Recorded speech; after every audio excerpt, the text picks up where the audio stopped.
Today is the first Sunday of Advent.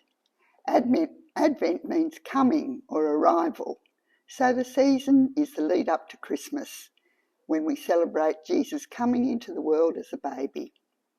Traditionally, on the first Sunday of Advent, which is today, we also look towards Jesus' final return in glory. The Luke passage in today's readings is the second part of Jesus' answer to the disciples' double-barreled question, when will these things be, and what will be the sign when these things, that is the destruction of the temple, are about to take place? The way the question is phrased in Matthew 24:3 shows that the disciples thought that the destruction of the temple would signal the end of the present world and Jesus' coming. At the beginning of Jesus' answer in Luke, Jesus says quite clearly, but the end will not follow immediately. This fact is supported by Jesus' parables about a master leaving property in the care of servants and returning much later to take account of their service, and also the parable about the virgins needing to be ready for the delayed return of the bridegroom. The passage we read today is Jesus' answer to the second half of the question about his coming and the end of the present world. As with his answer to the first part of the question about the destruction of the temple, his answer is couched in terms from the Old Testament prophets, telling of turmoil and upheaval. Yet his message is one of hope. Stand up and raise your heads, because your redemption is drawing nigh. In the parable about the new leaves on the fig tree, he's telling his followers to be aware of the changing times.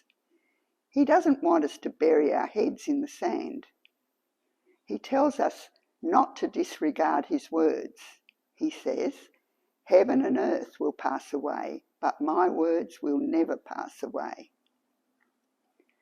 There's a difficult sentence, the sentence, "This generation will not pass away till all has taken place." In our understanding, the word generation would mean that it's the people standing before him as he spoke who would be alive at his coming. But the word generation, like the word genus for plants and animals, can mean kind. So it could mean the kind of people he was speaking to. The Jewish nation, or more likely faithful disciples, will be the kind of people who will persist to the end. Jesus' main emphasis is not on giving his followers a timetable of events, but on encouraging them to remain alert and faithful, living a disciplined life of discipleship. We can't help but be aware of much turmoil and upheaval in our world at the moment. And yet there have been many times of upheaval and turmoil throughout history. Many Christians concern themselves with detailed timetables of events of the end time. Many predictions in the past have been wrong. And Jesus is not encouraging us to make predictions which even he himself could not make as a human being on earth. But he does want us to know that things will be worse before they are better. That doesn't mean that God has lost the plot. Jesus is a realist. He doesn't want his disciples to believe the future will be all rosy. In John, he's telling his friends he wants them to experience his peace, but in the world you will have trouble.